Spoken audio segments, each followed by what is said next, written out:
So Gwen Shroyer. How do you spell that? Shroyer. Comes from a southern Germany family named Shroyer, Schrier, which is on the border of Austria and Switzerland, Germany, Austria, and Switzerland. There's a lake there, and there's still some family settled there. In fact, some of the family actually runs an inn, a real nice chateau inn right on a lake, and they have a restaurant. So you're German? German. What percent would you say? I mean, I did the 23andMe last year. Wasn't it last year, I think? Saw that, about 60 to 70% of my ancestry was from Europe, and the biggest part of that was from Germany. So they go back, they tell you got Neanderthal traits. My dad had that done. They tell you have sub-African, family. They tell you have South American or the Native American. They'll tell you all of those things. It's really unique. Do you think the idea of true blood or like dogs, so they say this purebred, this dog is or this horse is true bred. In other words, it's no other kind. I'm kind of a little bit different than that. I kind of like the fact that you have multi facets in your culture. Obviously it comes down to what you know about your family ancestry. My mother comes from a family of Irish, and she had 6 siblings. They all ended up in the orphanage here in Cleveland. Her and her twin brother were the only ones adopted out of the orphanage ever. And that's pretty weird, isn't it? Yeah, so your mother came from Germany. No. She was born in a family in South Carolina. And ended up at an orphanage here in Cleveland. Yeah, very strange. And the only 2 ever adopted in the history of that orphanage, 50, 60, whatever years, the only 2 to ever be adopted out of that orphanage.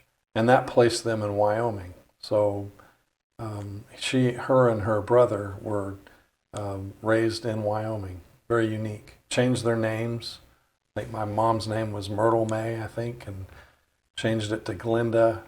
And then her brother changed his name to Glenn, and they called him Buddy. But 2 of them raised in Wyoming. That was the only kids they had. They were raised in a motel setting. Grandparents had a motel on the way to about 100 miles due east from Cody, Wyoming, gateway to Yellowstone Park. Now it's funny that she was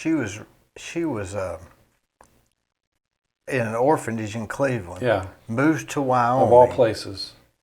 And then now you're back here. And I'm back here. It's really strange, isn't it? That's more coincidence. I got a few connect the dots, but not a whole lot. Part of that is because of the Church of God of Prophecy. Connect those for us. Part of it is the Church of God of Prophecy was the one that owned the orphanage. Does she know who her true parents were? She knows who her mother is. She's not certain about her father. She thinks her father was a gentleman named by the name Langley. We're still researching that. But unfortunately, we don't have all the records that show any of that. So it's kind of who knows who and a little bit about that historical side. So she gets orphaned. Yes. She moves to Cleveland in the orphanage. And not here very long at all. And gets adopted. Moved to Wyoming. How old was she adopted? I don't think she was 2 yet. If I'm not mistaken. I think so she doesn't remember being in Cleveland. She doesn't. In fact, I think my grandmother tells the story that she had a pot in the car and actually potty trained him on the way back to Wyoming. So they were that age. Why did the family pick 2 of the kids? I couldn't imagine doing that. Well, there was a lot of other siblings. There was 4 brothers and 2 sisters. 5 brothers and 2 sisters. And of course, out of that, one sister was my mom and one of the brothers was my uncle, her twin. Why they picked those 2? Who knows? They were the babies. Yeah. They were the youngest. Does she know the others? Oh, yeah. In fact, because it was a church orphanage and kept that, connection, and my grandparents out there always just told them they were adopted. Never even, that wasn't something they worked through. They just loved them. You're adopted. You're now a Sutherland. That was the surname they took on out there. And your family back in Cleveland is Cassidy. So Clan of Cassidy's here in Cleveland, related to my mom and her brother out west. And because of like the International Assembly that would happen here in Cleveland, my grandparents would come out here to visit and be a part of that.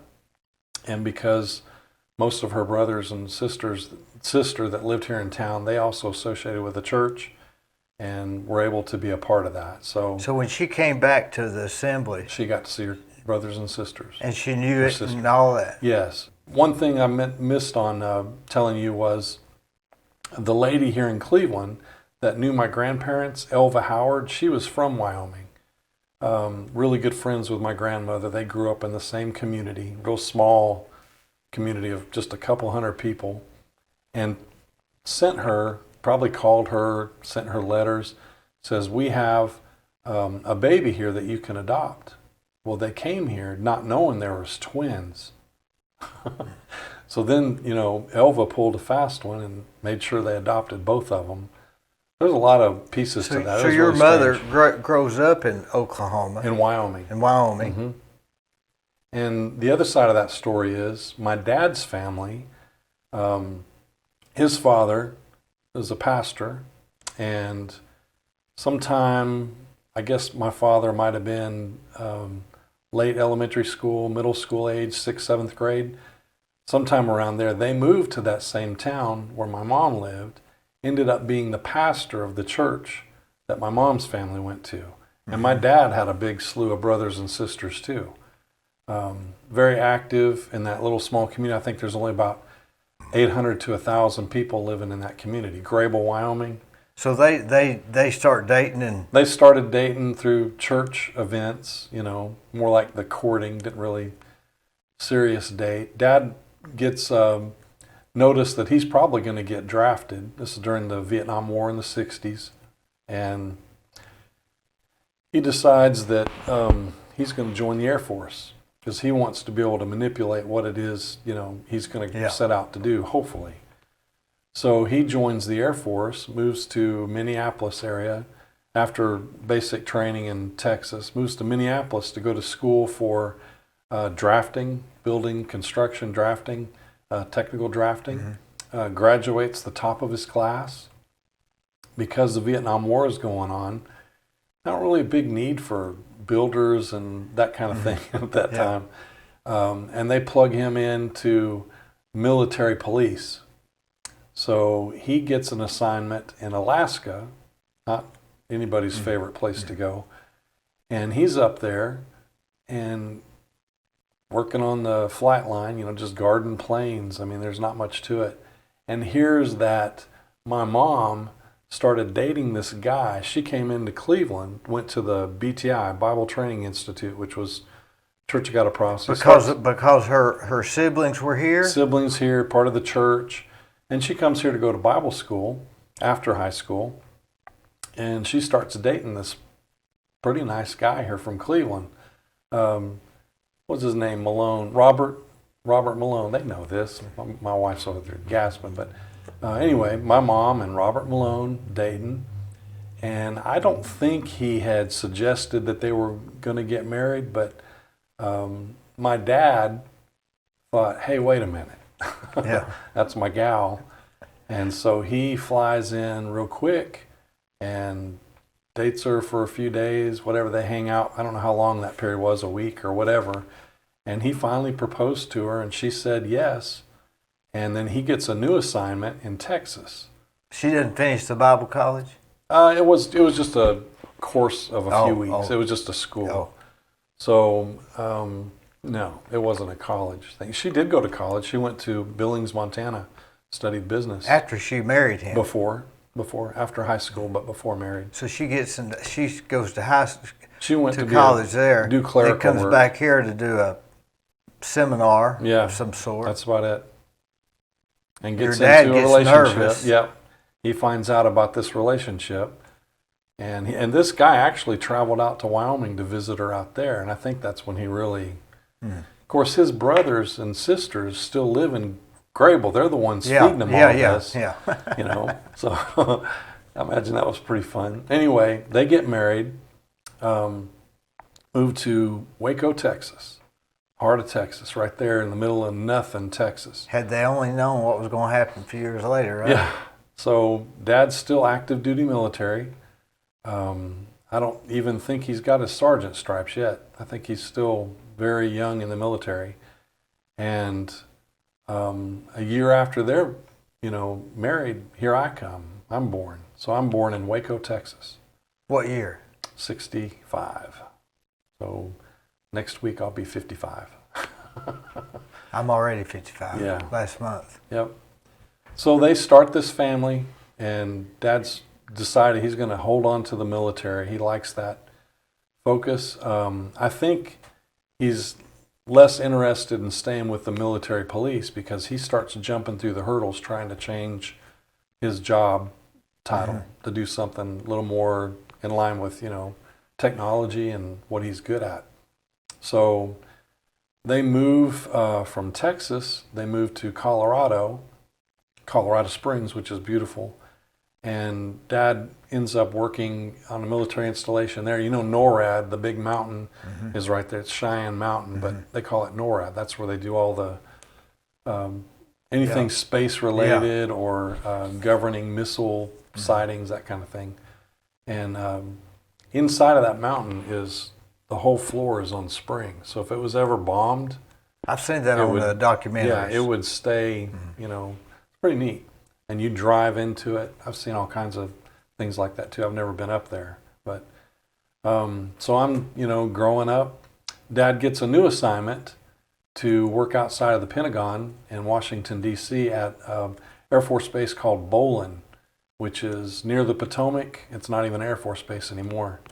And so we moved to Virginia, right outside of D.C. And I remember a little bit of being in Colorado Springs. I remember a babysitter I had. But when we moved to Virginia, I remember a whole lot. And I'm just, 3 or 4. And I learned how to ride a bike. I remember the neighborhood. You remember those glass ball things that were on a string and you pop them like that? Yeah. That was really big at that time. I remember them being all through the telephone wires of that little neighborhood we lived in. How crazy, what in the world? And I remember playing with it, and everybody said that's too dangerous for kids. And is that what you remember? It mostly has been raised in Virginia? No, just that time period. I had a brother that was also born there. He was born there in 1970, and good kid. We had a lot of fun. It was nice having a sibling. You're all by yourself, and then all of a sudden you got basically either a punching bag or you got somebody to play with, or, we had a good time. Later we moved to Montgomery, Alabama, of all places. And that is where things started to unravel for my mom's twin brother. He had 2 boys, and he had some bad luck, job situations, bad marriages, a lot of complications, nothing like going to jail, but just, bad situations. And my mom and dad took it upon themselves to not adopt the 2 boys, but to take them in, live with us for a year. And so I'm in 2nd grade, I think, and they move in with us for a year just till, Buddy gets himself together. And so that was kind of cool. Then you have more brothers, we kind of had like our own little team of anybody in the neighborhood. Yeah, we're only 5, 6, 7, whatever, but we played outside all the time. Pretty good, availability to play sets and parks and all that stuff. Then they moved off the next year. Dad took a new assignment. He was still trying to change jobs, and he took a new assignment with OSI, which is kind of like the CIA of the Air Force. And during that time period, Mom and I and my youngest brother, Kevin, we moved to Florida, Pensacola, which I thought was cool, man. You're out on the beach. We're there in the latter part of the summer. I started school there, 3rd grade. But OSI did not jive with Dad. And in his words, there's too many lies and things that, you know, if you're the straight black and white kind of guy, you know, where everything's true or false, it's hard to do those kind of lies, and, you know, he just couldn't do it. So he dropped out and changed jobs, and that's when he went into computers, which was Still in the military? Still in the military. He didn't drop out of the military. He dropped out of OSI training and went into computer science as a programmer, and ended up being a really good programmer. This is back when you had slot cards and tape drive machines were your computers. Very beginning. I remember going into his office, and in the back room, it was probably 100 feet long. It had computer drives all the way through there, tape machines spinning, lights, you know, card machine, all of that stuff. It was really huge. And you think about all of that now is in the size of your phone now, that kind of memory. But yeah, Dad was involved in that. And we moved to Nebraska. And living in Nebraska was kind of magical for me. It's when really knew how to enjoy snow. We'd lived in, you know, the north before, but you live in that kind of snow, man. We had 6 feet, 12 feet of snow. We were building igloos. And were you 10 at the time, something like that? Yeah, I was in late elementary school. That was. Do you remember kids that you had in 1st grade and 2nd grade? I remember a few. Grade, yeah, I told my wife this funny story. When I was in the 1st grade, there was this girl that I went to school with, and she took a liking to me. That's my story. Her name's Maggie. I think her name was Margaret, but everybody called her Maggie. And one day on the way home, because we walked to school, you know, we didn't have a bus. On the way home, she asked me, she said, well, I want you to, you know, walk with me, which was, you know, a different direction by her house. And then you can go on to your house. So I did. And we got pretty close to her house. And she said, well, let's just climb up this tree right here. So we did. She pulled out a jar of Kool-Aid. We sat up in the tree and drank Kool-Aid together. I mean, that's like 1st and serious. 2nd grade. 1st grade. Maggie and I drinking Kool-Aid out of the same jar. I mean, that's. You wonder if she's alive today. I don't know. Don't remember her last name? I don't. But her dad would have been, or parent would have been in the military. Yeah. She would have been moving around as much. So maybe the kids that you were with were moving around too. Dee, I have friends, thousands of friends, but they're all over the world. And it's, you know, it's what's cool is Facebook is helping me piece some of that together. So how do you, where in your mind, where are you from? So the big question is with military kids growing up in the military, you don't really have a home base. I mean, I didn't call Wyoming home, even though that's where my parents were from. It was wherever I lived.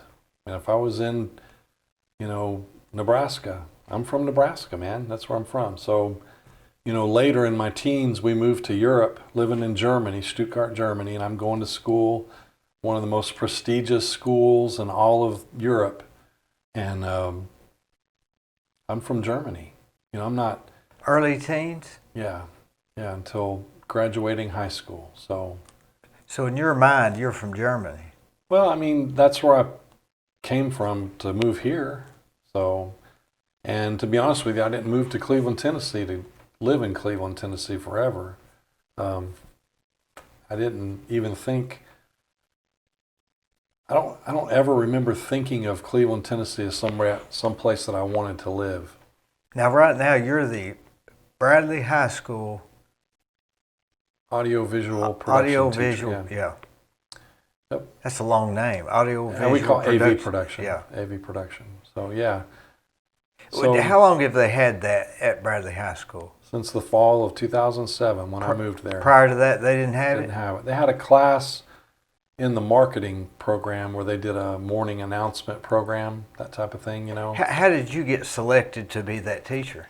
Well, I was in sports production, TV news production before in the late 1990s into the mid 2000s. But what was your graduation? What did you Studied communications and music ed. Yeah. And a friend of mine, Briggs Smith, was the career and tech ed vocational director in Hamilton County Schools, and talked to me about teaching at that time, teaching TV production at Saudi Daisy High School. And so I started teaching at Chattanooga Central in 2005.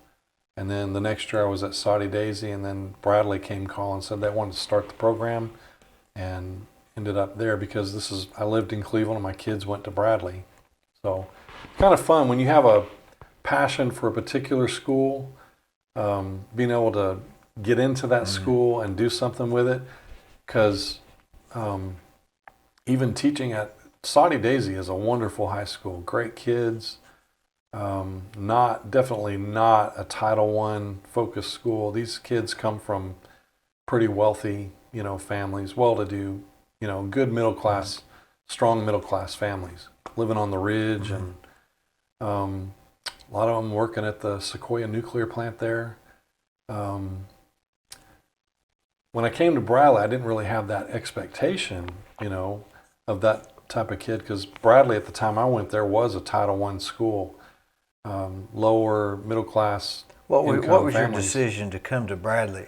Because I was all about Bradley. That's where my kids went to school, and at the time there were some succinct things that I didn't really like so much. And you'd come to Bradley through your Tomlinson College, right? Yeah, I went to Tomlinson College back in 1984. Moved here. Your whole life, you can't get around. I know. You can't get away from Cleveland, Tennessee. It's been a unique hub. Everywhere from your mother. Yeah, it's kind of like God drawing the string to the button, pulling me back. You tried to leave. Yeah, it's strange. Are you here to stay? I guess so. I mean, I like it here. I'm not complaining now. I mean, I like the atmosphere of a big town. I like to live in the middle of a really big city with high-rise buildings, where everything's in a 3 to 5 block area that you need.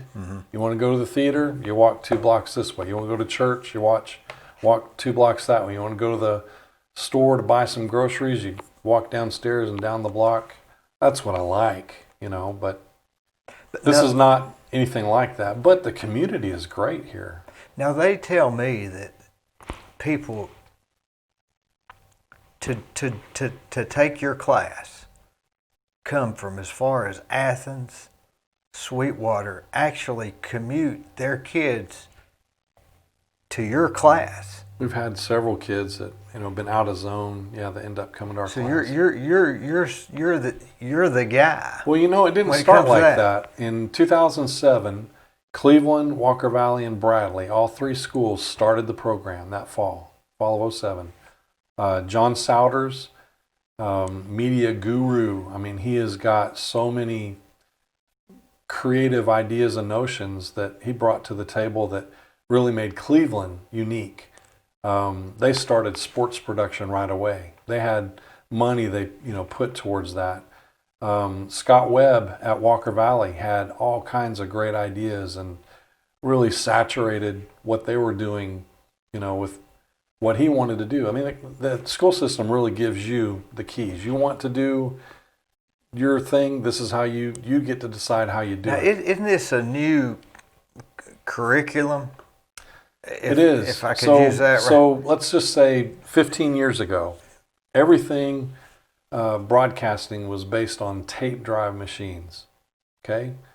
To take a camera with a tape and edit it, you had to have a machine that had tape drives. So you'd pull the tape out, pop it in one play machine, put in another tape on a record machine, and you'd have to rewind and sift and put in edit points. That's called a linear editing machine. About the same time, 15 years ago, people started coming out with what they call nonlinear, a computer system, and you have to take that tape and convert it to a digital format on the computer. That's what we're teaching now. That has been the most huge change. Teaching editing. Teaching editing, because that is the basis for everything you're trying to do. I got a kid that wants to be an anchor. They just want to sit in front of the camera with a microphone and read the teleprompter and do a presentation. That's great. So that would be involved in this. That's great. But the problem is there's not enough people in your news division, wherever you're working, to allow you just to do that one thing. And your anchors, in Chattanooga, you're looking at different anchors. 4, 5, maybe? Yeah. So you've got those people, they also have to edit. Give you an example. Paul Shaheen on Channel 3. He does the sports. He'll give you all the scores. He'll give you beautiful updates on how a team is progressing. And he does, all the different levels, pro, high school, college. But he also goes to those facilities with a camera, records it, comes back, does the editing, and then he will give you kind of a descriptive play-by-play of what's going on of something he's edited. So it's not just as simple as sitting in front of the camera. So these kids that go to my class, every single one of them, they have to learn how to edit. That's the basic piece of, guarantee you know what you're doing going out of this. So you'd have to learn how to edit, run a camera, I guess, use a microphone. Microphones. Care for that equipment, make sure it stays charged up. Plus you'd have to, I guess if you were going to be a radio announcer, that would come under this heading. Same thing. So difference between radio and TV is the person doing the speaking isn't talking directly into a camera. So Steve Hartline over at the radio station, he does a beautiful job of that. His whole presentation is the same as if he were in front of a camera. And they have cameras now. They're doing mixed TV, which is really neat. In fact, usually when I get to school, I've listened to it on the radio, and when I get to school, I pull it up on my computer and watch it on Facebook, just a little bit of it. Now y'all have y'all do the news also, right, at your school? We do a 30-minute newscast, and 5 days a week. 5 days a week. So what that does is prepare those students for. Where do you get the news? They have to go online and look it up through other news sources. We have a affiliate with CNN, so I have a news portal. They can go straight into CNN. Look up all the international, national, and local news stories. And they take that pick and their own, pick whatever they want. They pick what they want, and they rewrite it into a 20-second format. So our news stories are 20 seconds. They're not a minute and a half. That's pretty much the standard is a minute and a half. But we do a 20, and that way we have a bunch of news stories. And it works well. They choose either a video or a picture to go along with their story. And it's worded really well. So it's almost like they're not just audio visual, but in your class they're actually writing. They are daily. So English would come into play. Yes.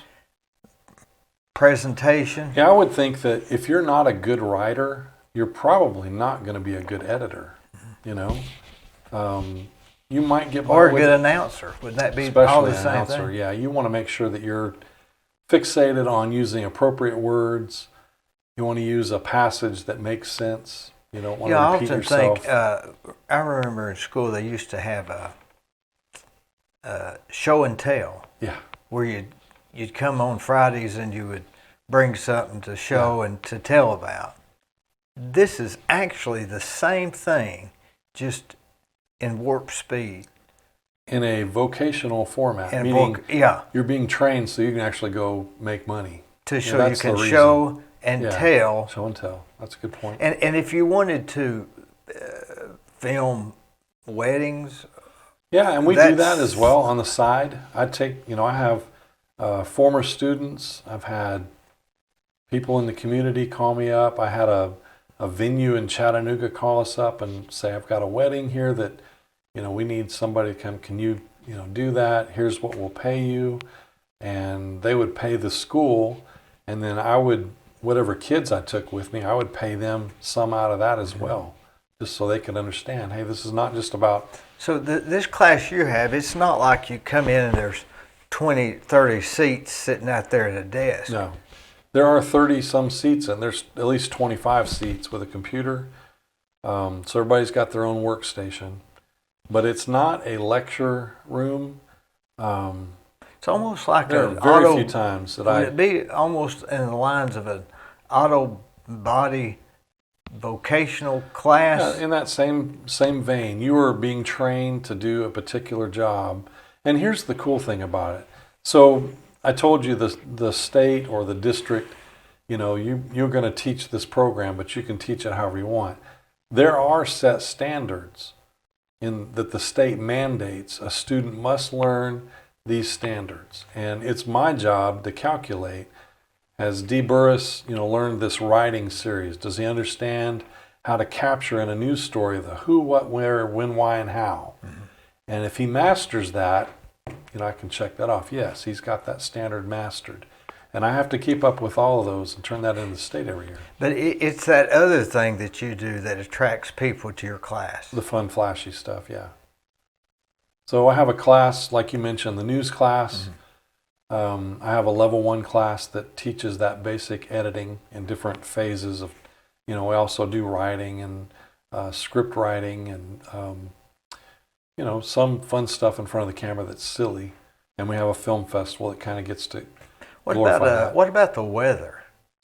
Okay, I'm glad you mentioned that. Do you have anybody stand in front of the... Yes, we have a green screen, and I've had several students excel in that. In fact, now, would you have to be a meteorologist to do that? If you want to do that professionally, you do have to go to school and have. So you wouldn't teach them, obviously, meteorology. I don't. No. You would teach them how to present presentation. You're exactly right. Teach presentation. Yeah. So show and tell. 2 years ago, I had a student graduate. His name's Patrick Moats. He is going to University of Tennessee at Martin. Wonderful student, great golfer too. But his passion is weather. He came to me as a freshman and took my level 1 class. And you get to spend some quality one-on-one time as they're working on individual projects. Mm-hmm. I go around and make sure they're, kind of following through some things, but also get to know them. And not long after I got to know him, he says, I want to be a weatherman. I mean, this kid's 15 years old, maybe 14. He says, I want to be a weatherman. I've always wanted to be a weatherman. He says, I want to learn the skills I need to go into college, and then out of college go in and actually be a weatherman somewhere. I'm like, this is awesome. So finally, after a few classes that he took of mine, he ended up at my 3rd level, which is the news class. And I didn't put him in right away. I actually had him doing some editing, but had him editing some news stories about weather for my weatherman at the time, which was a senior. And then I think his junior year is when I turned him loose. And he studied weather models. They call them spaghetti models, because when you look at them, it's all the spaghetti. It just looks like string going every which way where all these hurricanes or storms are passing. And he understood all of that. And once he figured out how to present it, it was just very natural to him. So remember that name, Patrick Moats. Patrick Moats. A couple years. If we don't see him, I almost think I've heard that name. You may have. Really unique guy. He was also in show choir. He could sing and dance, plays piano really well, but he is super gifted in weather. Wouldn't you have to know how to operate a camera in order to be in front of the camera? Does that make sense? Or wouldn't it help to know? I think you need to know how to best position yourself. So we have a couple different depths in shots. We have a full shot, which would be you from head to toe. I would see your feet, and I would see above your head, and obviously your shoulders and all that. Then we have a medium shot that might be, around your knees or so above your head. Then we have a close-up that would just be like, across your waist, shoulders, and square around your head. And you would need to know how to use those particular shots and each role they play. So if I send a student out to do a report on cafeteria, what's going on in the cafeteria this week, and that student starts out with what we call a stand-up, an introduction to his story, and he would say, I'm Gwen Shroyer here in the cafeteria at Bradley Central High School, and this week we're going to have noodles, and it's going to be hot and spicy noodles today. So let's learn a little bit more about this. And then he does the story. And then at the end, he says, I'm Gwen Shroyer in the Bradley Central Cafeteria. Now back to you in the studio. So they learn how to use that camera, staging on themselves before they become an anchor. So if someone was a graduate of Bradley High School and went through your class, they could be good at presenting a story, doing the weather after they've gone through meteorology school, how to run the camera, how to run the microphone. And sports, we have sports DJ. production. Now, do y'all also do I know Gary Ormby does the. He's the announcer. The for announcer. The radio. Yeah. But you do the filming. So every game that we do only home games. We do a few away games in postseason. We might go travel. Football, basketball, wrestling is our primary three. No baseball. We have done baseball. We've done softball. We've done volleyball, soccer, boys and girls. How do you have time for all this? Because a person comes into your class and they're just coming in the 10th grade and they're taking your class just to have a class to take. Next thing you know, they're filming the football going across. They're in the middle of it, yeah.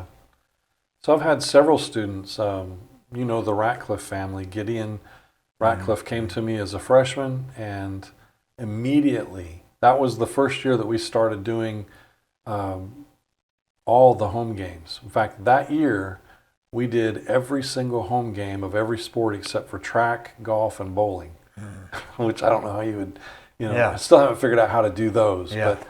But we did every home game.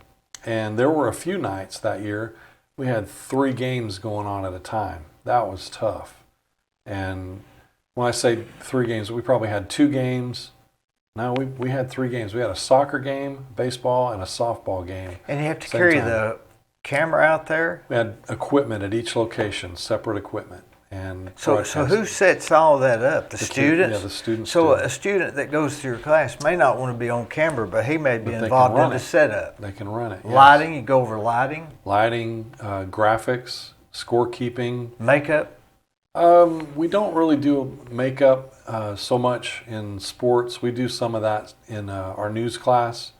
I've had a student or two that's involved in cosmetology, and they do a pancake, which is a powder-based makeup, but we don't cake it on. We just look at some blemishes, like stuff on my nose, shiny and just nose cover it or up. something. Yeah, or if you're, forehead. So how do you end up in this from Germany as a?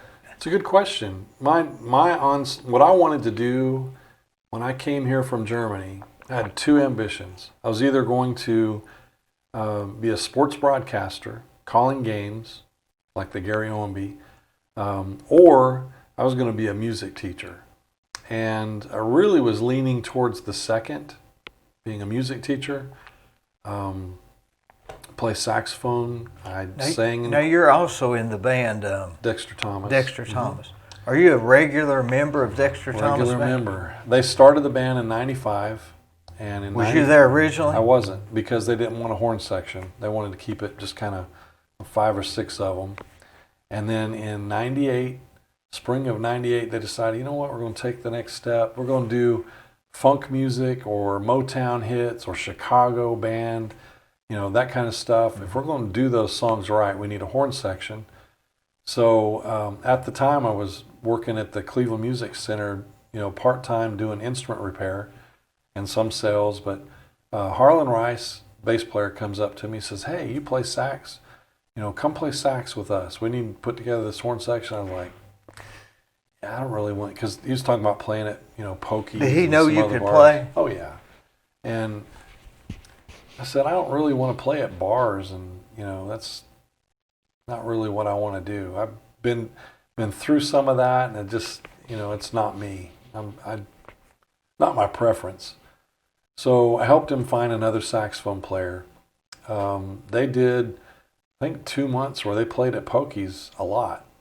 And then they quit playing at Pokey's. They just started doing weddings and festivals and, private corporate jobs and, other public events where it looked really fun. And I felt like I had missed out. I was like, I thought I probably should have done this. But they came back to me because the saxophone player had said something, to him about getting. They did, just it didn't work out. The two, they decided to part ways, and so Harlan came back to me, and he brought his friend Charlie, which I had played with before, and he said, "Hey, we got to find another saxophone player, and it's going really good." And I said, "Yeah." He said, "Do you know somebody else, that we can pull in right now, like right away?" And I said, "Yeah, me. So I'll do it." So that was August of '98. I've been playing with them ever since. How often do they play? Usually we're playing, once or twice a month, except in the winter months. It kind of slows down, January through March. So 5 a year? We might play more than a dozen, independently. We've actually, I can remember one week we played 4 times in the same week. But then there's been other weeks where we haven't played any, and it just comes down with COVID, I guess there's none. We have only played one job since COVID. They had a downtown behind the Catch on First Street, next to that big apartment thing. We played there, First Street Square. We played something there back in April or May, whenever it was. And it was really fun. And it was nice to get out. And, being outside is as much of a barrier with COVID. It's being inside that's... Well, it wasn't even bad then, was it? No, I think it was before it was getting bad. Yeah. And everybody was in a safe distance. There were people sitting in their yard chairs and wearing a mask, and, kids out dancing. And it seemed pretty nice, But that's the last time we played together. Actually, we played a wedding reception. Do you play by ear? Are you gifted? I play by ear, but also read music. We do specific charts. So what happens is we play Earth, Wind, and Fire September. You heard that song? And it's got some really hard licks for the instruments. And there's 4 of us, 4 wind instruments, horns, and we play as one. Even though we've got 4 of us playing, we try to play as one voice. Same as the pianos over here playing with multiple fingers. If you hear a song and you've never played it, can you play it? I'd pick it up, sure. 10 minutes or 30 minutes or an hour? Depends on what kind of song it is. If you're talking about mainstream pop, that's about the simplest form of music there is. But so you're gifted at playing music, not learned? I definitely think it's a gift. I felt, early on, I started playing clarinet in the 4th grade. I remember going to church and playing "Blessed Be the Tie," the hymn. I played that on clarinet, feeling like I was so enriched, so good. I can't even imagine what it sounded like. But there's something to that. I feel like God blessed me with a certain skill, and the more I use it, the more it builds, the more it grows, the more it develops. And I've been pretty careful of using it as a blessing, and really thinking of worship. There's been times I'm playing at a wedding reception or something like that, and I'm thinking about, it's very spiritual how, God has blessed me, and I feel like I'm playing, to God, even though the people receiving that are right in front of me, and I hope they're enjoying it. I'm playing for them too, but there's something about, how that connects with you as a human being. The Bible states that we are created in His image. So if you think about His image, most people think about what He looks like, what God appears to be. Has He got a big nose? Has He got a goatee or a big beard, white fluffy beard? I think His image is He's a creator. So in a broad sense, when I'm creating, I feel like I'm reflecting the image of God. When I am deep into music, way down, really digging in, making it sound good, developing what I'm working on, I feel like in the deepest part of that is I'm connecting to God on a totally different level that I cannot reach through prayer. I cannot reach through meditation. I cannot reach through just, reading the Bible, even though I do those things.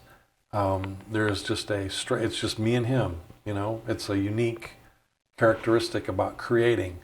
Other people don't create through music, they create through writing, or they create through painting. You've got an aunt that paints. And Are you a painter? No, I wish. Could you paint? Have you ever tried painting? I don't believe so. I mean, as a kid, I probably did finger painting or some of that stuff. Do you look at doing broadcasting or broadcasting the games as a form of art? I think there's some art involved. I won't say that it's completely. How can you connect what you do now with the music? Is there a connection? So when you're creating a broadcast, you still have to represent yourself in it. Even if you're not the one that's in front of the camera speaking it, you're influencing what's being done. And that's the measure of creativity that you're giving. So if, by example, we're broadcasting a football game, and let's say I'm not in front of the camera, but man, those graphics better look good. So we have a way of doing the score graphics, and I want them to be first rate. The camera work, especially the main camera, it needs to be just stellar. It needs to include all the activity of the play and draw in on the person with the football. Isn't that a form of art? I think that part of it is, yes. Just like the saxophone would be. Just like the saxophone. You're playing their art. Yeah. And with the camera, you're recording not the art, but you can. I mean, if you was a bad camera guy, you could make a football game look bad, couldn't you? And we've done that. That's happened. I mean, I have young kids. Sometimes I don't have my best students available, and it ends up being a training night. And that's what it's for, I guess, right? That's what it's for. So you really have to work with them. And there's been some hateful people. We broadcast on Facebook, on YouTube, on NFHS Network. Well, Facebook and YouTube, especially Facebook, has a comment window where people can just say whatever they want. And there have been really harsh, ugly comments. A student will... Especially a student. There's no need on a play, and something happens, and they don't catch the moment. Let's say that there's a really long pass, and they didn't follow the play to the exact see the spot. ball. Yeah. And people will type out stuff. That's cruel, isn't it? It is cruel. It is cruel. To a guy that's trying to learn, trying to do it. And I would hate for that camera operator to read that. Oh, yeah. Especially during the game. I'm trying to build these guys up. I'm trying to help them develop skills. And you've got people that they don't pay for it. I mean... And they're going to sit and criticize. Well, not only criticize, but I mean, some of them dig deep. I mean, really deep. And it's not comical. So I have yet to ban anybody from, watching it, but I have erased a lot of comments. A lot. Now, in the school year, so y'all do events, and you'll do 5 newscasts a week. Yep. So in a given week, you could have 2 sports games or 3. Or 3, 5 newscasts. And we do coaches shows. So yeah, all the coaches, is this where you interview, and don't you interview a player? Yep, do a player interview. So you'll do like... Could be 3 or 4 3 or 4 shows. interviews. Yeah. And I'll be honest with you, Gary Owenby schedules that. We do all of that in the studio, the students. But no matter who schedules it, you're still doing it. Still. I mean, the handicap is I don't have to call people. I don't have to send them a text. Hey, come in. Are you available? I don't have to do that. Gary does that. But you have to have somebody there. But I have the students there that know how to do it. And I step out of the way. All in 1 hour's class time? Hour and a half. We have an hour and 30, hour and 40 minutes per class. To me, it'd be a scheduling nightmare. Well, that's what I'm saying. If Gary is scheduling it, he just sends me a text the day before. He'll tell me on second block I've got 2 coach interviews. Third block. What's block mean? Class period. They We have call them 4 blocks. Yeah, we have 4 class periods per day. And usually it's second and third block is when he'll. When I have went to somebody school, come it was 7. 6 periods. Yeah. When did they change that to blocks? They changed that sometime in the 90s, mid What's to the late point? 90s, because you did a math class. Let's say you took Algebra 1. Yeah. You took Algebra 1 all year. Yeah. Well, now Algebra 1 is only 1 semester because it's lengthened out that class period. So it's double the amount we would of time. spend most of our time walking from one class to the other. Yeah, probably. Yeah. So that's probably a pretty good idea. I like it. I mean, I think when it changed to that, not a lot of people liked it. Now we have skinny blocks now that change.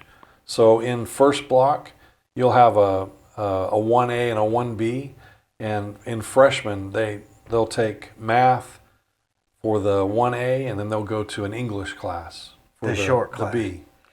So it's just a shorter. But everybody's still moving in the halls. But then the next semester they're still doing that. So it's not. But just people aren't always walking in the hall. No. Because you'd have to have It's quick. semi-quiet. In fact, they stay in the classroom and the teachers move to the class, so even better. But yeah, so that's the only way I can do the 30-minute newscast is because I have that makes it that much easier. because it's from scratch. Now we have commercial breaks. We you have got to work in the commercials too. That's where your editing student comes I have in. a producer. So my director is back there switching the cameras, pulling up the cameras, talking to the floor director. He's got a headset on. He's saying, okay, ready camera 1, take camera 1, ready camera 2. And then, when it gets to the part where the reader ends and it's going to the next story, he'll go, take camera 2. And that floor director is giving signals like crazy behind the cameras. So you've taken this class that wasn't even a class before, and you've almost set a standard for the class. Yeah, we've developed it. We have 4 state championships. The past 5 years, there's only been 4 because in 2020 in April this year, they canceled the state conference. But Skills USA has an event called Broadcast News Production, and we have won it 4 years in a row. We went to nationals and placed in the top 10. Is there a lot of classes in there? There can be. There's been as many as 9, and as few as 3 or 4. I think few as 4, maybe 3. So, but it's your best schools across the state. Cleveland High School has been a part of it for years. They won the first 2 years. Cleveland High School did. They beat us up so bad. I don't know if it wasn't so much that we didn't know what the competition was. Even though I had studied it out, even though I knew kind of what it looked like, I really didn't understand the method to make it, perfect, give that student edge before we went to competition. Instead of just going and doing it and hoping for the best. Well, first year we went, it was miserable. The second year, I had a student that the day that we were supposed to leave, he told me, he said, I'm not going. And you can't change out the kids. The kids you turn in the month before, that's who you have to take. And this kid said, I'm not going. I said, what do you mean you're not going? He goes, well, my girlfriend's got a wedding she's going to this week, and she wants me to be here. And I said, we have talked about this for months. I mean, the money's already paid. He goes, I'm not going. So I was pretty mad. Yeah. But I had paid all that money. We ended up doing a retreat at the hotel that we had rented. So I took kids. I actually took extra kids. Once I found out he wasn't going, I called some of the kids that were in my program and said, you need to go. We're doing a retreat. We're going to fix this. Never doing it like this again. Next year we're going to be big. So we went and did this retreat. It really built up the positive motivation within the program. The next year, we came in blazing hot. We beat Cleveland. We beat Brentwood. We beat. There were several big schools that were part of it that year. And I'm not saying that to boast because the kids did the work. I don't do anything. I just take them. But our preparation changed, how we prepared for that. And I think that downfall of that kid dropping out is what motivated us to do really well. And one of the cool things was my daughter was a part of that the year that we won that first year in 2016. She's got a big ring. Kids win championships in football and basketball, and I always said, if we ever win a championship, my kids are getting rings. Yeah. So she's got a great big old gaudy looking ring that she keeps on her little shelf. Is she going into anything with... She's in communications at Lee. Yeah. Yeah, she's at Lee studying. She'll graduate in a year or so. Would you say that Lee's program is superior than yours? Or is it just different? Yeah. No, totally superior than mine. The difference between mine and Lee, kids go to college, they do about 1 year of core academics, math, science, that kind of thing.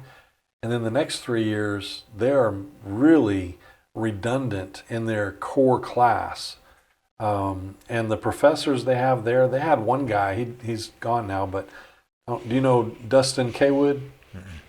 He's of the Kaywood family, lives over there at Kingwood Estates. Oh, yeah. David Kaywood and Yeah, all David, that. I know David. But Dustin graduated with you, 84. David graduated with me, I think.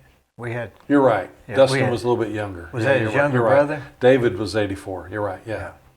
So Dustin worked for Skywalker Ranch in California, which is George Lucas, Star Wars, Yeah, Star audio. Wars, yeah. He has Oscars, Emmys. He has major awards. David's brother? Yes. Huh.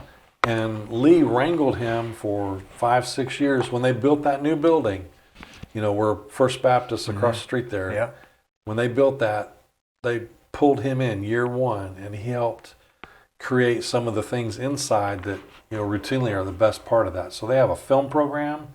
They do a graphic arts program like drawing, digital drawing. Jordan Holt is the Like professor. of that. cartoons would Yes. come into play with that? Cartoons, but also just beautiful drawings. I mean, it's unreal.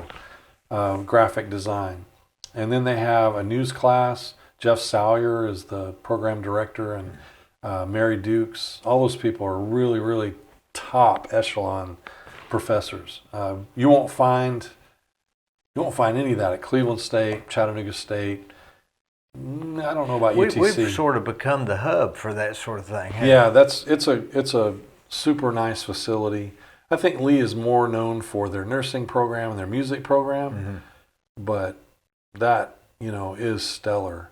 And because Lee is not that expensive of a school, even though it's private, fortunately a lot of students can, you know, go there. I have a lot of students that go there. I've got several that are there now, graduate every year, go do wonderful things.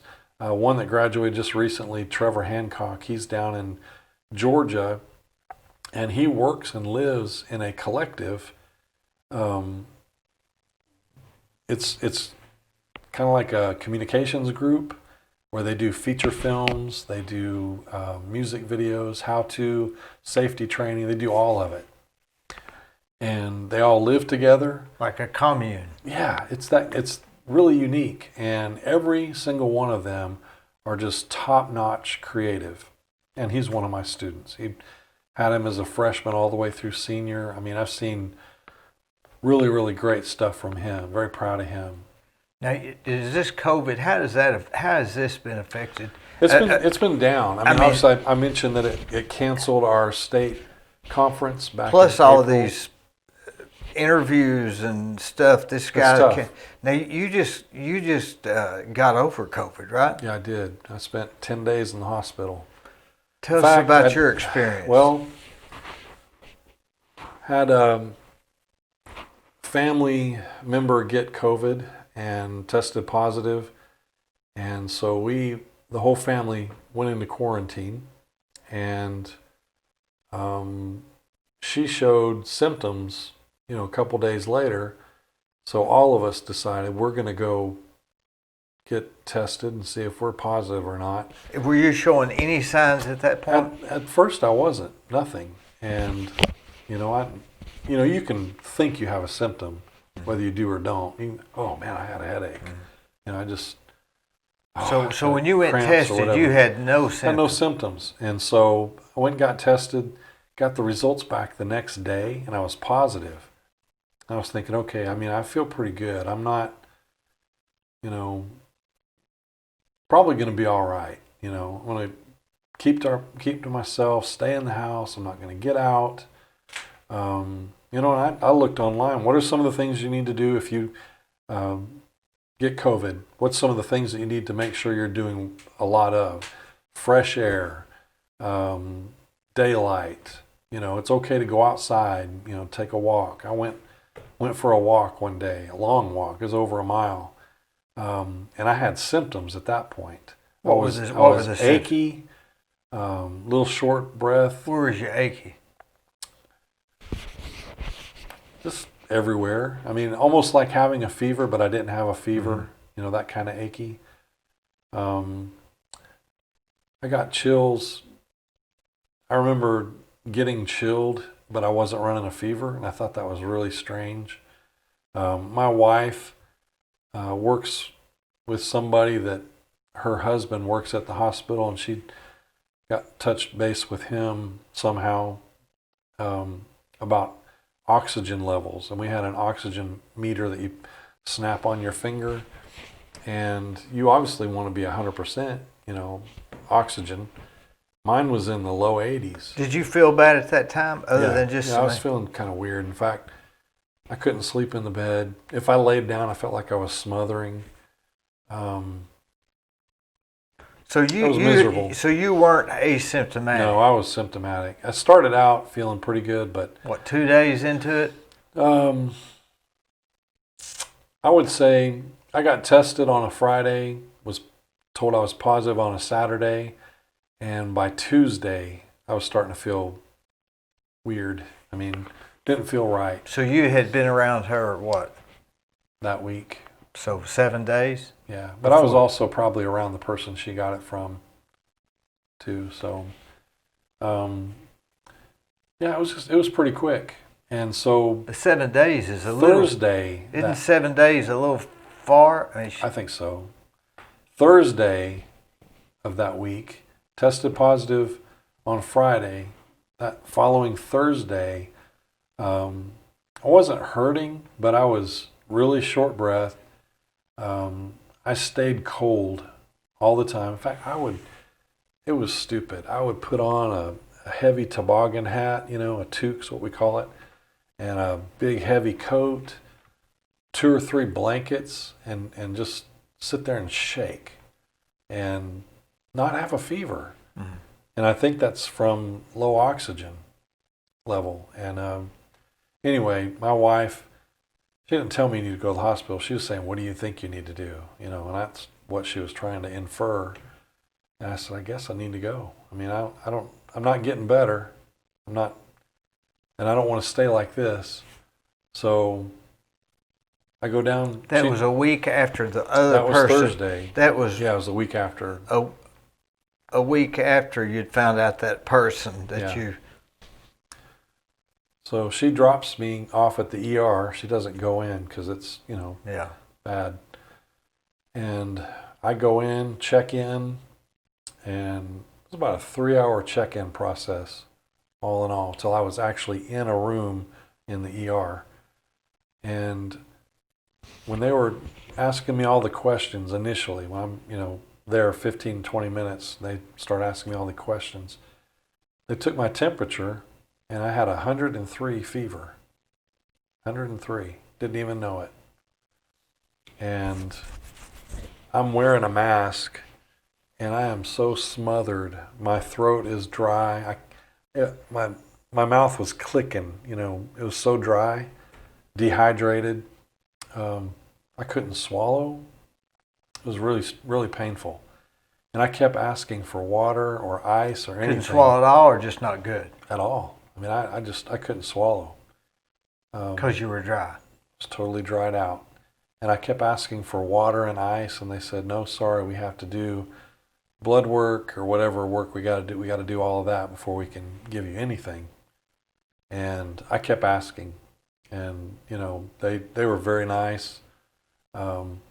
Were you finally, in a room at this point? No. Finally, I was. There's a room they took me into to do all that blood work initially, and then finally they moved me to a room in the ER that I stayed in. I was there over 30 hours before I got moved to an actual room in the hospital. And Because they didn't have any rooms? didn't have any rooms. In fact, they didn't have any ER rooms available. I only asked to go to the bathroom once. And when I went out the door, there were people lined up in wheelchairs and other chairs. No beds. I thought, I'd heard, they put beds in the hallway or whatever. There was nothing like that. It was just people. And I saw an older lady. I felt guilty being in a room. This older lady sitting out there, and she was crying like she was in pain. And I don't even know what she was there for. She may not have been COVID related, but I felt a little guilty that I had a room, and So you finally, after 30 hours, they moved me to where did you stay before that? Were you in another room? Well, I was in the main emergency room, just the big open lobby, for a couple hours, and then they took me back to a room. I was probably there 30, 40 minutes, and then finally moved to an actual room. So when you got into the room, into the emergency room, did you feel relieved that you had then had I a did. room? They gave me a bed, and the bed is so uncomfortable. Have you ever been in the emergency room? Those beds are narrow. They're narrow. And the foam plastic, it's really harsh. In fact, one of the nurses left the room. And they're smaller. They are small. The room didn't bother me, but the bed, one of the nurses left the room, and I had an extra pillow sitting over on a chair, and I stuck it under where I was sitting, like underneath the sheet, just for extra padding. It was so uncomfortable. But then, like I said, I went outside and saw those people. I had a room. I had no reason to complain about not having a decent bed. I had a bed. Those people didn't even have a bed. Boy. So they put me on an IV, and I started rehydrating a little bit. They gave me ice. So this is from when the time that you found out this person that you were around had gotten tested positive. How many days was it before you said, you know what, I'm sick? I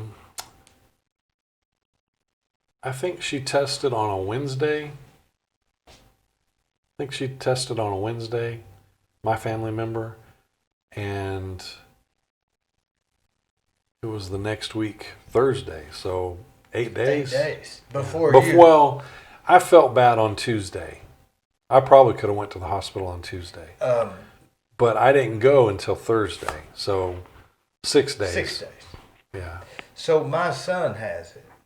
And yeah. And I can't remember which day he tested. I want to say it was Tuesday or Wednesday. So You're closing in on that. I'm feeling absolutely fine. Yeah, that's good. Were you feeling bad at that point yet?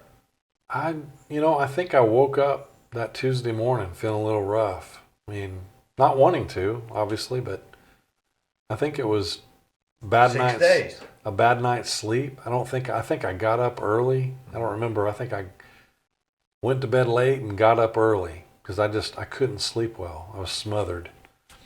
And on day 6. Yeah. So,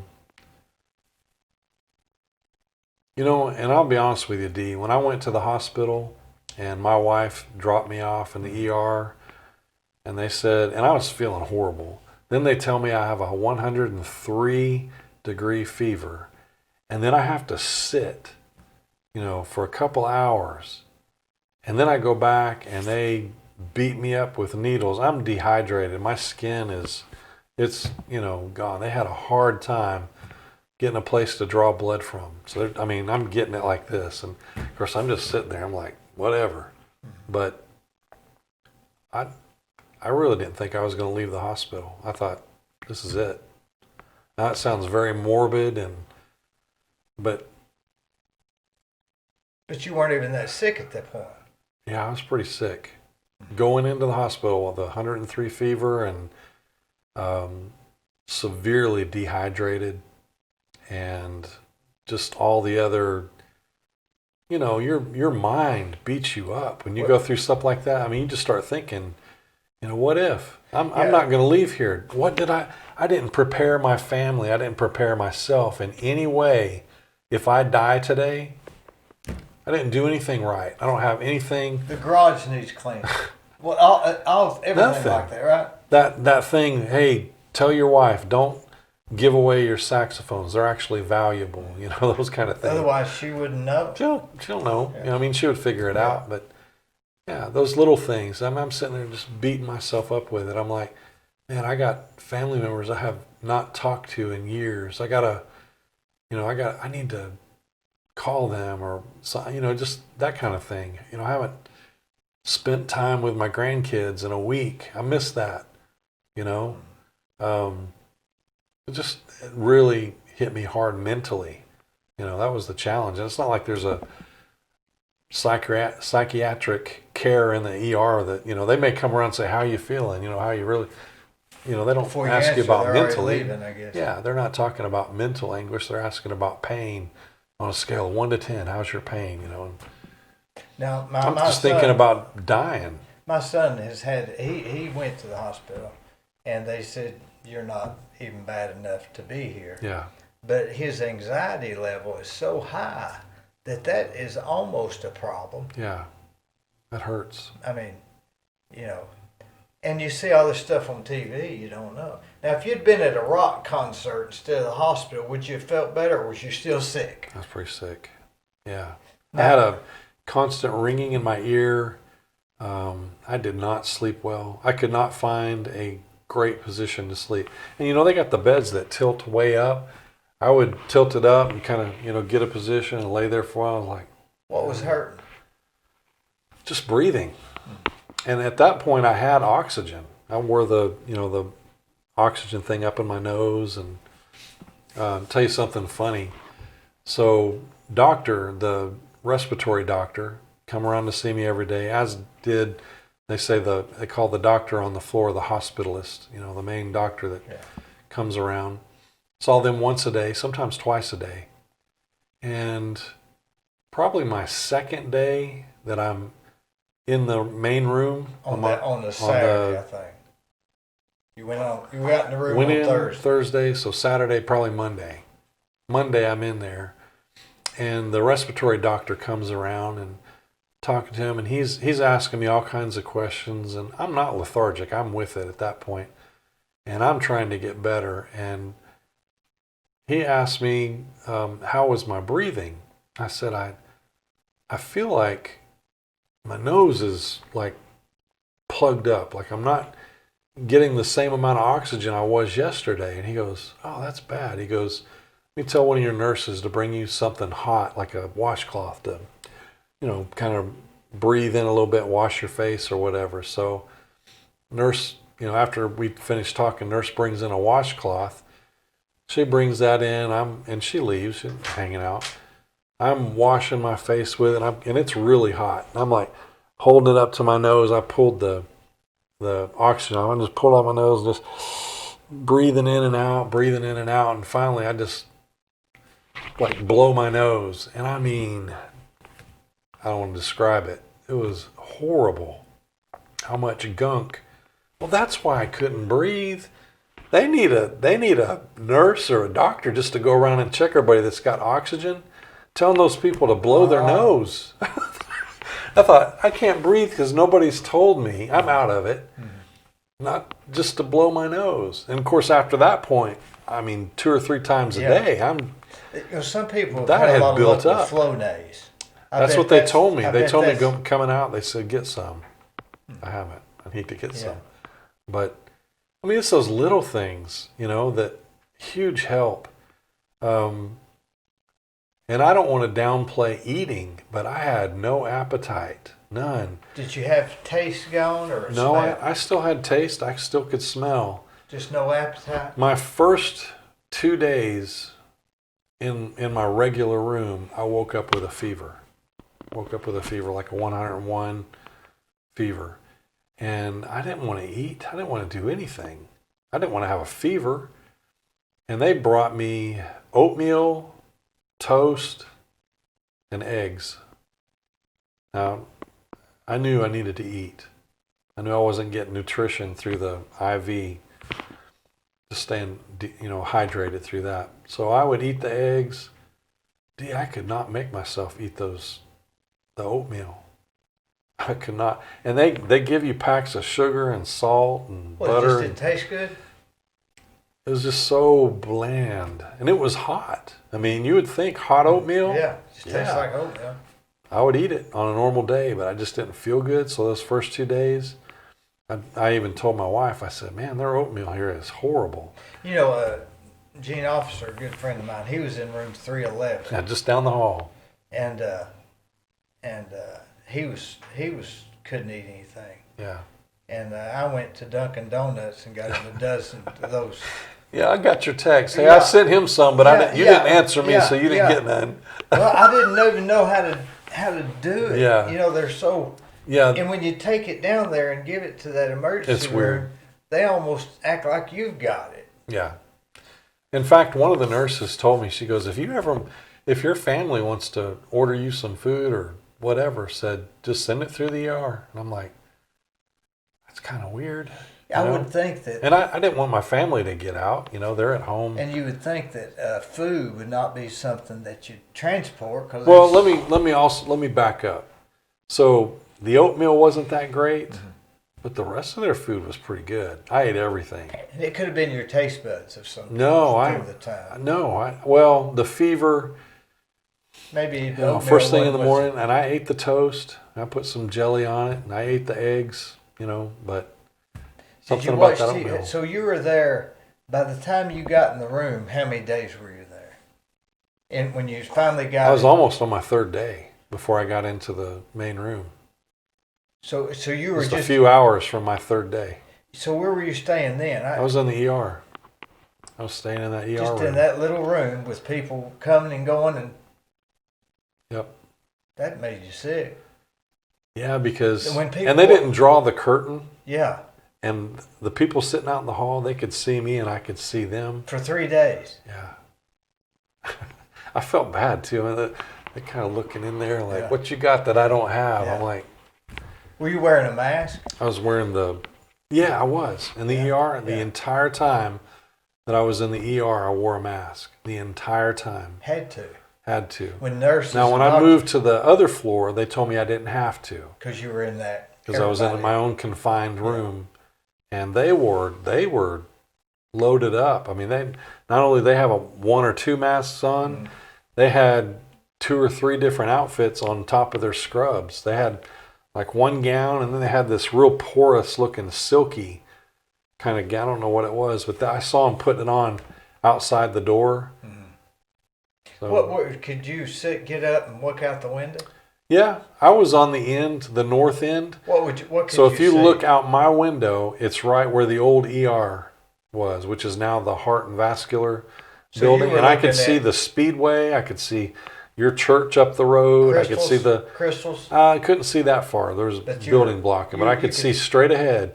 In fact, I was enjoying that. I kept my blinds, was partially uncluttered, so this bottom part of the window was clear.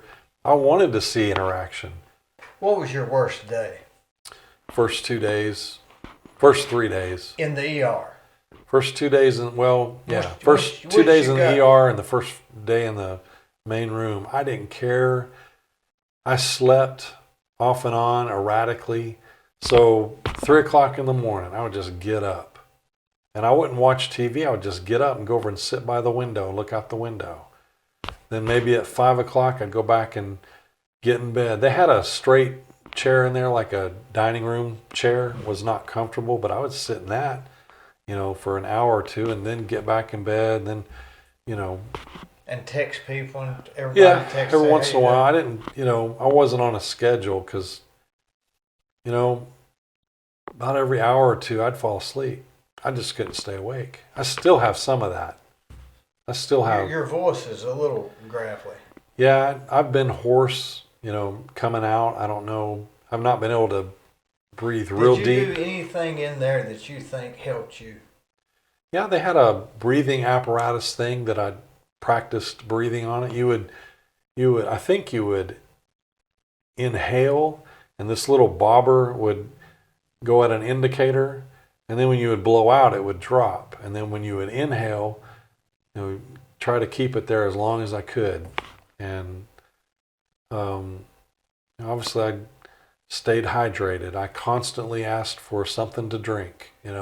Hey, there was some really good nurses in there. I mean, I don't know that they were so much worried about me individually. I'm hoping they just cared for everybody like they did for me. But and you probably never saw really, them. They probably don't even know if they walked in. I knew them by first name. And their eyes, I guess. And their eyes, yeah, and their voice. There was 2 nurses that had a little lift in their voice. They were more high-pitched than other ones. And, I got to know them. There was a couple male nurses that came by. One of them, he wanted to talk football. And I was in one of those moments where I was ready to just pass out tired. And I was like, okay. So we talked football for a while, and I love football. Was it like a blur? Yeah. The whole thing was like a blur? So the last 2 days, it's kind of like a switch came on. I'm like, I'm ready to go. I was that much better. Had so much realization of where I was, what I was doing. I had really pushed myself to get better. And I was just at a point where I thought, somebody else needs this room. So you're saying if you've got COVID and you need to go to the hospital, you'll know it. And go. And if you're ready, and if you're well enough to get out, you'll know that too. So they have, one of the drugs they put me on was remdesivir. And I guess, it's one that's more common. And they'll give it to you for 5 days. If you're not better by the 5th day, and they start on the 6th day, they will want to keep you for 10 days. I don't know if that's true after 10 days, or they want to keep you another 5, how that works. But so you went on remdesivir, what, the 3rd day? The first day.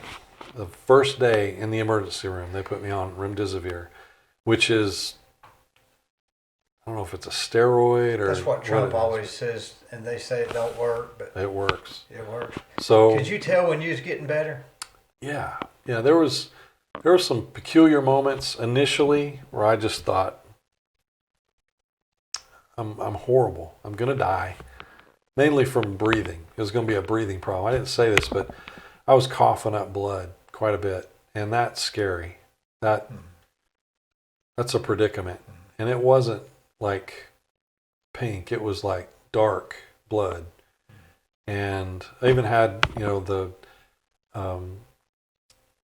one of the doctors, he thought that was very peculiar, and he wanted to take the rag and get it, tested for whatever. I don't think he did, but he mentioned that. And anyway, I think it was the same day that I decided I'm ready to get out of here. I wasn't coughing blood anymore. So probably Thursday before I got out on Saturday, that wasn't happening anymore. I was breathing better. I don't know. So probably my conversations with family members, either by phone or text, are probably a little more jovial, just overall different aspect. But, those first 3 days, man, and I wouldn't wish that on anybody. That's something that I hope goes away. Was that as sick as you've ever been? Probably as sick as I've ever been without breaking a bone or something like that, And I've been pretty healthy, Dee. I mean, nominally I've been fairly healthy. I have high blood pressure and I take medications for it, but you look healthy. Most of the time I am, and I'm pretty even keel. I probably need to get a little less even keel, a little more in motion, like you riding a bike or doing something. I got to get some weight off of me and feel better. But for the most part, yeah, I'm pretty healthy. Didn't feel like it then though. I thought I was at the end of my rope. And I didn't know how to let go or not let go. I didn't know if there was something I could do to make it better, or if I didn't do something that I needed to. I didn't know what that answer was. Yeah. I remember thinking, am I supposed to be doing Am I supposed to be walking around anything, or laying down? Or what is it? And I reflect back on that now. It's getting that remdesivir in my system. They gave me a lot of potassium. They said the remdesivir, what does it make you do? I think it helps your pneumonia, because I had double pneumonia. So it dissolves, I guess. mucus, I guess? whatever that is. Yeah, it helps dry you out. So it's almost like an extreme sinus medicine, if that makes sense. Probably some of that. Dries. And it was an IV drip. I mean, it wasn't like tablets or something. It was an IV drip. In fact, I remember the last day I'm there, the respiratory doctor came through and he said, "You've got one more treatment of remdesivir and you're out of here." I was like, "Oh man." He goes, "That'll take place at," let me see. He's looking at the chart and he goes, "It'll be about either 2 o'clock or 3 o'clock in the morning. You'll be finished with that and we'll get you out of here." I was like, "Oh, that'll be awesome." So here comes the nurse, 2 o'clock, 3 o'clock in the morning, whatever. She goes, "I've got you some vitamin C." Well, they were giving me vitamin C in a big old IV drip, like 3,500 milligrams or something crazy. I mean, it was excellent for me because it really hydrates you and, gives you that vitamin C, which is the two things. Vitamin C, vitamin D are the two big ones along with zinc. Did they give you vitamin D? Yes. In what form? Tablet. I think it was vitamin D3, I think. I take one of those every morning. Yeah, and I do too. So part of my normal regimen, I take a one-a-day tablet. So that didn't stop it, no, right? No. And the zinc, I think once it got in my lungs, that was it. It just started building, And I don't know that it attacks people anywhere else, but for me, that's scary. And because I play saxophone and because I sing, I mean, I've got some big lung space. I breathe. It's not like you don't work your lungs out. No. But I don't know if I could play saxophone like I have. So there's no rhyme or reason who gets it or who's worse or nothing. No. It's being in the wrong place at the wrong time with the wrong people. By accident. Or not listening to reason when they tell you to stay home and don't have people over at your house, or listen to them, I know people have to work. I know people go to school. I know people have to gather for different reasons, but take the precautions, Right now, we're not in school, we're on holiday break, but better believe it. When we go back to school, I mean, I will have my kids sitting in certain areas. I'll know where they sit on a daily basis. So if student number 2 sitting right here comes down with COVID, well, student number 3 and number 1 sitting right here, I need to acknowledge to them, what's going on. That's how it works in the school system. And those kids, go in quarantine. But student number 2 doesn't need to be over here with student number 8. They need to stay where they're supposed to be so that we cut down on that. And that's something I've tried to do anyway, but now that I've been through what I've been through, I bring something different to the table now. So you're more serious about it, I was pretty serious about it anyway. I really was. I had several different precautions. Every class change, I would spray all my desks down and the door handles. Also have another spray when kids come in the class that they can hand sanitize. I have hand sanitizer in my classroom that any given moment a kid wants to use, they can. 2 or 3 different stations. But I will be direct. Let me just put it that way. I'll be very direct on how we use equipment in the classroom, how it gets wiped down, how you're supposed to be at a specific location. When you see somebody walking into the store that's wearing a mask, I respect that. You could say now they may have had COVID. Or understand how bad it could be with somebody else they know. Or how scary it is. And I wear a mask in the store. We've been doing that since March. You've been as careful as anybody. Try. Right? I really do. Sometimes it takes one moment. Now, are you supposed to be immune now? Yeah. So doctor told me that I would be, I don't think he used the word immune, but he said that I would not have it for a period of up to a month, three weeks to a month. that I would not be susceptible. That doesn't mean I need to walk around without a mask. And I'm not contagious. And I did a follow-up with my doctor the other day. And, these are the questions I wanted to know. I have grandkids And what was it they told you to do? I just said, be cautious, same. So you're supposed to be immune for 3 weeks? 3 weeks to a month. I thought it was if you'd had it. Yes, if you had it. 3 weeks to a month. But I thought if you'd had it, you were good to go forever. No. As I understand it, you can get it again. My brother, he claims to have had it back in March when everything was first striking up. He just had it last week, tested positive. He lives down in north of Atlanta. Is his as bad as yours was? No. Doesn't mean it wasn't easy for him. Or it doesn't mean it's... He didn't go to the hospital. Well, hadn't yet. It's only been 7 days. I think he's getting better. And you didn't go for 6. Yeah. But he's getting better. But you were getting worse. Yes, definitely. And it's intriguing, isn't it? Yeah, it is. You come out on the other side of this and you look through all the hoops that you jump through in the hospital to get better, and you look around your community and you think, boy, people are stupid that really don't take this serious and put not only themselves in jeopardy, but their family members, their friends, their extended people they work with. I mean, it's something we need to take serious. And they say masks, some people say masks don't work, but the doctor's yeah, taking that. So I talked to there was it's the guy that my wife, before I went in the hospital, that she was communicating with about my oxygen level. He came to see me in the hospital a couple times. Really helped build me up to talking, just making me feel good about some of the progress I was making.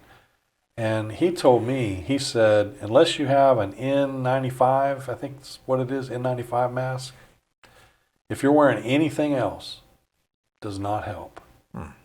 Here I have been wearing the Gator. Yeah. I've been wearing that since March. Well, not the same one. I've got like a dozen of them. And then I've got some cotton masks that the governor sent the teachers. Yeah. I've got 3 or 4 of those. The blue ones? They're black. And then I've got some that the school system gave out. Graduation last year, I got a couple of those. I had those in the classroom in case a kid didn't have a mask. I would give them out. None of those. I've never worn an N95. I don't even know what it is. The entire time I have. So when I got home, I went on Amazon and I ordered a 20-pack of them. How much was a 20-pack? Like $15-ish, somewhere around there. What's the difference with an N95? The filtration in it, in the mask. Do you have to clean that filter out? You throw it away. How often do you wear it? How much can you wear one? Right? I didn't read the instructions. I don't know if it'd be like, if Till it's it just starts 20 stinking days. up. Yeah. Or Yeah, that's a good question. I don't know. You're supposed to throw it away daily or weekly, or I don't know. So I need to be educated on that. Yeah. I guess I'll look on the wrapper. And see if it's one a day. But I bought a pack of 20 of them. I told my family, I said, here's the mask we're supposed to be wearing. My wife and daughters, they've got the cutesy, I've got those. The mask that somebody professionally has made so it looks good. Yeah. I don't have any of those, but I think I have a UT mask. That was the first one I think I had. But you're saying, according to that doctor, that's useless. No, useless. Might as well in fact, it's probably worse. Yeah. Because if you come in contact with it, you're just keeping it on your face. Yeah. And you think that you're safe. You think it, yeah. You'd better off not to have one and just be more cautious, I guess. That's right. So when you think about going to the barber, I don't go to a barber, when you think about going to the dentist, you think, those kind of places where you're really close contact, just kind of wonder how those people are dealing with that kind of close contact. Because it's just people walk in. Every day. Do what they do, and then they leave. Yeah. Next person walks in. Don't even know their name, maybe. Yeah. Also worry about churches. Churches gather in hundreds and hundreds, in some places thousands at a time. And most people go to church are, kind of happy and huggy and, you know, they want to get close, Yeah. and they think they're You're all immune. walking down the same hall. Yeah, I mean, you see this lady that you've known for 30 years, and she's not related to you, but you want to go hug her, you know, because you feel like every time you see her, you're supposed to hug this person. I mean, those kind of places worry me right now because, you know, my parents go to church. They act like they're immune. Mom and Dad, they wear a mask. I'm going to say they wear a mask. Not an N95, right? I think Dad had an N95, if I'm not mistaken. But they go to Perry Stone's on Tuesday or Thursday, whenever it is. They do the ramp. Yeah. And then they go to Peerless Road Church God of Prophecy, where I go to church on Sundays. Dad's one of the deacons there, so he's helping with both services, both morning services. You know, I worry about them, you know, who they're in contact with. Hey, when my family was hit with COVID, and I'm in the hospital, that community, people at our church, people at the school system, other family and friends, my neighborhood, people just started calling up, said, hey, we want to bring you a meal tonight. Is anybody bringing you something tonight? Well, no, nobody's bringing it. Well, I've got a full cooked meal coming over right away, you know, so they bring a meal. Next day it would be somebody, hey, you guys like Cracker Barrel? We're going to order up Cracker Barrel and send it to you. Is that okay? I'm like, it's just awesome. You know, people pitched in. I mean, we're able to take care of ourselves now, but you're in that really, really low place. How do people manage that don't have those kind of circle of friends? You know, it's unreal. It makes you want to help next time you hear sure. somebody. You better believe it. Better believe it. I want to be on the help side instead of the receiving every time.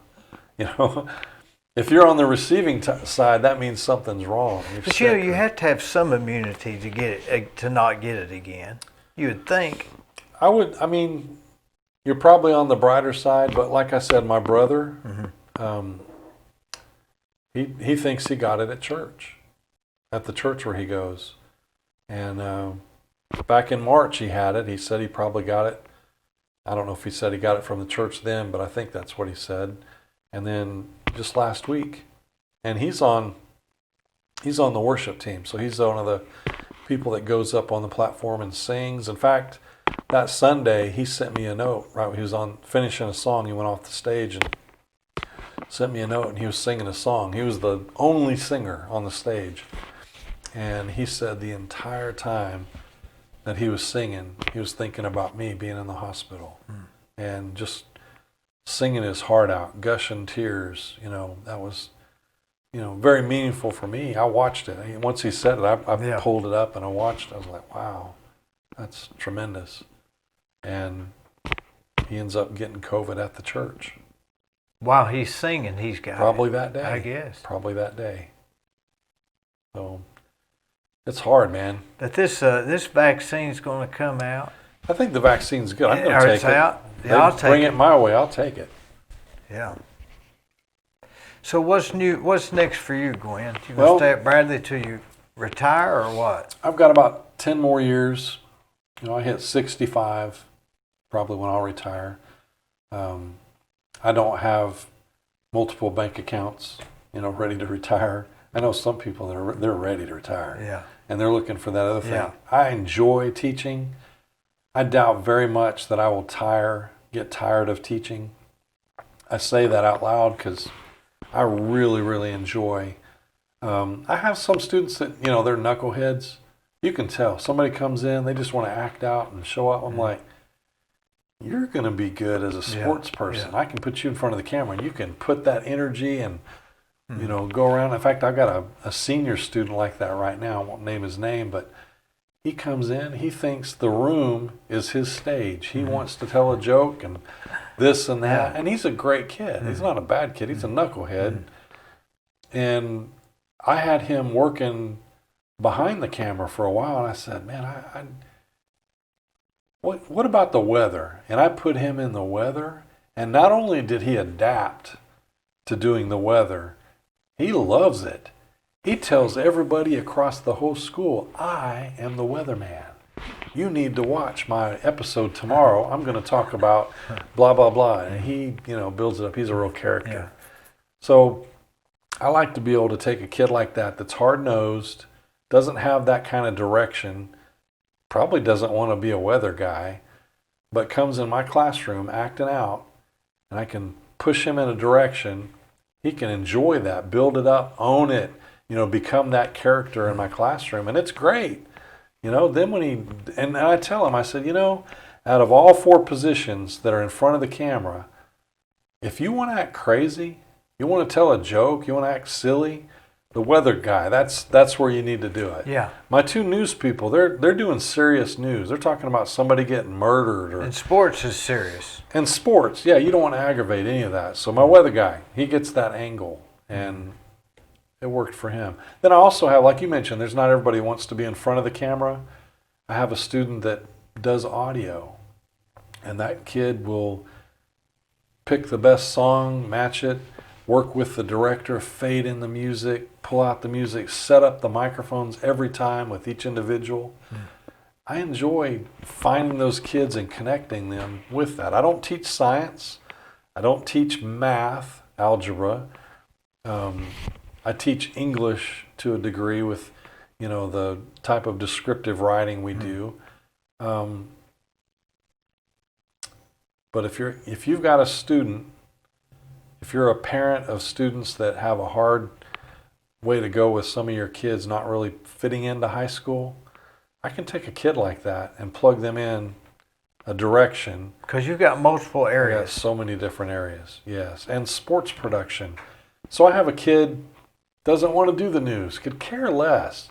I have a rock band class. Kids, perform, we record music and go out and perform it, on the stage. They don't want to do that. But they like sports. Maybe they used to be a wrestler. Maybe they have a brother that wrestles, or somebody on the football team, or maybe they have an injury that keeps them out of participating anymore. Maybe they have a medical whatever, but they love it. I have so many different areas in sports production to plant somebody. Running the Jumbotron, having fun with the graphics on the Jumbotron. Sometimes we don't use Gary for commentary. If the radio's not there, we'll do our own commentary. I have one student in particular that he's great at it. You've got 20 different areas you can train them in. There's so many different. And we also do esports. I coach the John Madden football team. I'm not familiar with that. So it's a video game. John Madden was a coach of the Raiders back in the 70s. So it's like fantasy football or something? No, you're actually, it's like Xbox or PlayStation. Oh. And you're the Dallas Cowboys, and you're playing another team that's the Philadelphia Eagles. They're playing today. Yeah. And that's a competitive sport in high school now. In fact, there's scholarships given out, 10, 20, 30. For people that get what I'd call gamers, I guess. Gamers, yeah. So this past year in the spring, one of my students that plays, he placed 3rd in the nation for John Madden. Number 3 in the nation. Golly. Tens of thousands of kids participating. He's number 3. Yeah. And so y'all do announcing for those? No. They just sit. They turn on the game system, got a headset. They're talking to the kid that's in Toledo or wherever the other kid is. And, they start playing at 5 o'clock and game on. They play a whole 4 quarters of the game. And whoever wins, is labeled winner. The loser goes on takes a loss. Then they have a into the season tournament, and that's when it really gets down to brass tacks. But pretty neat. And there's huge scholarships. There's colleges that have these teams now. So this kid, Jay Standridge, he's probably going to get some college offers to play John Madden at MTSU what's the or whatever. point of that? It's a pastime that you're good at. The eye-hand skill coordination is pretty, impeccable. You have to be really good at that. Yeah. And there are jobs where you can use that type of coordination. So that, and it's a team sport at the collegiate level. So maybe he doesn't want to be a gamer the rest of his life. But maybe he gets. But it can get him in college, pay for half of his college tuition, or a third of it, or all of it, whatever. And this is a kid that does sports commentary. He wants to be a broadcaster. He's the kid that I call when they're not doing the radio. Yeah. I call Jace, and it's either Jace and another kid or Jace and myself, and we'll do a basketball game together. And all these students change when graduation. You have Every a new year. group that comes in. Every year. So I have them for 4 years. You kind of pace it as it goes. And about every third year, I have a huge graduating class. So year before last would have been 19, right? 2019, I had 30-something, almost 40 students graduate that year. That's out of your class. Yeah. That's a lot. That was Gideon Ratcliffe's graduation year. 2016, I had like low 30s, 30-something kids. That was when my daughter graduated. And those are big lumps, because the next year you're going to start pulling really deep to pull up. So most of my news class, I have 3 tiers. So I've got your nominal students that are doing the basic editing. I've got another tier of student management, making sure everything gets done. And I've got 2 or 3 students at the very top that are really making sure everything gets done. The people that are in the management of that are almost getting a good training too. Oh, absolutely. Whether it's that, but just managing. I had a conversation with a news director at a local channel in Chattanooga, and the students that have went to nationals, the ones that have won state, and that's 4. It's a group of 4 students. Those students have went to nationals. Every year that we've gone to nationals, those kids reach a score. They call it a cut score, that gives them a nationally recognized certification, which is, if you're going to take the test, it'd be like $150 to $200 to take the test, but you still got to pass it. So they have reached that cut score and got the certificate. So I'm talking to this news director in Chattanooga, and he tells me that certificate to him is the same as somebody with an associate's degree from Cleveland State or Chattanooga State. He said, but that would probably be more of a go-to, because that is mandating you're good in the news. More practical. You have that certificate and you take it to go get a job at 3912 or Fox, you've got your foot in the door to get an entry-level job. You're not going to be the anchor, but if you get an entry-level job making 30-something thousand on up, that's great. And the people that can become an anchor are few and far between. Here's my philosophy. In Europe, your anchors are actors and actresses. They are not news people. They have not studied broadcasting. They don't know how to edit. They don't understand the whole facet of gathering news. They're just reading. And it's their connection through the camera that makes all of that vivid. I think it's a connection of the two. I think it's being an actor or an actress and understanding production that works the best. Not everybody's going to be a good anchor, but I've had a few. I had one in particular. Her name's Mary Beth Mangrum. She did a screen test for me when she was a sophomore in high school. The whole class did the screen test. And when I was watching the screen test live, I'm sitting off to the side, just looking at the TV monitor. We got one hanging up in the ceiling. I just thought, she has got it. And she's an actress. She's involved very deeply in theater. She's a lead actress. Right now, she's at Chattanooga State, and she's also involved in community theater. Brilliant the way she handles all of that.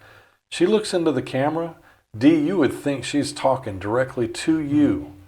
How do they do that? She's got it. It's just an art. It's the way she compels herself through the camera lens. And some people can do it, and others not even close. So as a sophomore, I remember thinking, I have got to get her in my news class immediately and make a difference with her, start role-playing, getting this working. So because I did that, then her junior year, she was on that group of students that went with me to state and won state, and then went to nationals. And her senior year, she also did it again. She has 2. Now, the director that was working at that time, Tara Davis, by far the best news director I've ever had. And also, sophomore year, which was the same year for both of them, found her and was able to start developing that. That's the knack. If you can focus on them in their freshman and sophomore year and figure out where their best placement is, may not always be right, but if you can try, man, it makes a huge difference because their passion starts growing really deep. And in the end, that's what this is about, isn't it? Yeah, it's about them getting a job. Yeah. It's about them learning to be good citizens and making something out of themselves, you know? Best thing that can ever happen to me in this field of work is 4, 5, 6, 8, 10 years down the road, one of those students call me up and say, hey, you know what? I'm working in Denver. I'm doing blah, blah, blah. And you really hit it home with me. I figured some things out, did college or whatever, training. And, you know, thank you. I had one student call me up and he said, I got to tell you, I'm on the road with this sound company, and I finished my schooling at MTSU, did wonderful there, got my master's degree, and I hooked up with this audio company out of Nashville, right there in Murfreesboro, and now I'm on the road, going to be working with different musicians touring. He said, my first paycheck is coming, later this week. He goes, I want to send you a gift. I was like, wow, what, I mean, it came from out of nowhere. Yeah. And I said, his name's Jaron. I said, you don't have to send me anything. I said, this phone call means way more than, because you taught him audio. Yeah. I said, you did what I asked you to do. And you took that yourself and made something out of yourself. All I did was kind of prod you in the right direction. And I love that you called to say thank you. And I said, but you don't have to send me a gift. I said, if you did, that's cool. I said, but I would rather you tell me, you know what? I'm going to find somebody down the road and I'm going to treat them like Mr. Shroyer treated me and hopefully help that person. I said, pay it forward, man. Do that. I said, that. And he was even, when we were talking, you could hear him, his voice breaking like he was crying. I was just like, it's pretty unique. I love when somebody calls me back just to say thank you, but I don't deserve a gift or anything like that. I actually get paid for teaching, so. I have a feeling if you were teaching math, you'd be the same way. Oh, I don't know. Math? Think about it. I mean, as far as the care for... all the books I've read, Algebra 1 never comes up on that list of... Wow. I mean, as far as caring about trying to accomplish... Just the way you teach somebody? Do you think it's... I care enough that the subject matter that I'm teaching... Do you think you care about the subject matter, or do you think it's your job? I think it's a combination of all of that, because I'll just be honest with you. Let's say they cut my position, God forbid. Let's say they cut my position, and I was no longer offered a AV teaching job at Bradley. But they came around to me and they said, you know what, though? We need 6 new math teachers, and we're going to give you a waiver so you can start teaching math. I'm looking for a new job, Dee. I'm not going to teach math. What about driver's ed? Forget it. Yeah. So this is your interest. This is it. I'm either going to do this, or I'm going to go back into the field where I'm making it happen. Like, as a sports guy, calling games or doing video podcasts or doing the news or making film, movies. I'm not, the only reason I'm teaching is because of what God has provided, the knowledge, that I've been able to gather over the years and put it to use. He did not give me the gift of math. Or necessarily teaching. I don't know. I'm pretty thrilled with my teaching style. I honestly feel like I'm a teacher that cares. We have a class that's kind of like a homeroom class. The school will just literally dump 30 students in that class that I have no connection with. They don't take any of my classes. Once in a while, I'll have one or two that do. Yeah. But from day one, I get to know those kids on a personal level.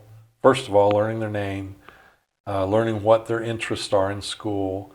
And then immediately, my job at that point is to make sure they do everything they can to finish school at Bradley, and whatever their interest is, they do whatever they can at Bradley to help get them there. So they want to be a criminal lawyer, right? And they're in my homeroom class. I got nothing for them. There's nothing in my class that's going to help them become a criminal lawyer.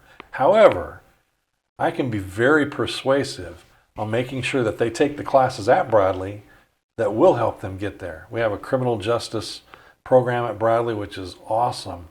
We have some forensics type classes involved in that are just marvelous. Obviously, you would want to take classes like Latin, or, I don't know, go deeper into English composition. Writing, is pretty big for a lawyer. But I'm very compelling, and my argument is, if you're here at Bradley and you're going to graduate, which you are, then we need to figure out what things you can take here at Bradley to get you to that next step of what you want to do after high school, right? So if you want to be that lawyer, let's figure out how to get you there. Yeah, you're going to have to take college and go through law school, but let's hear at Bradley. What can we do here at Bradley that helps pique your interest even more? And sometimes it's sports. I want to be a lawyer, but I'm good at soccer. Okay, soccer is going to keep you connected to the school, right? It's good athletics. It's going to keep you connected. So I use that circle too. But, those aren't my kids, but I'm going to teach them everything I can. I believe if I could sum it up, Gwen Shroyer cares. I do. No matter what it is. Yeah. Dee, you care too, man. Is that good? Yeah, it's good.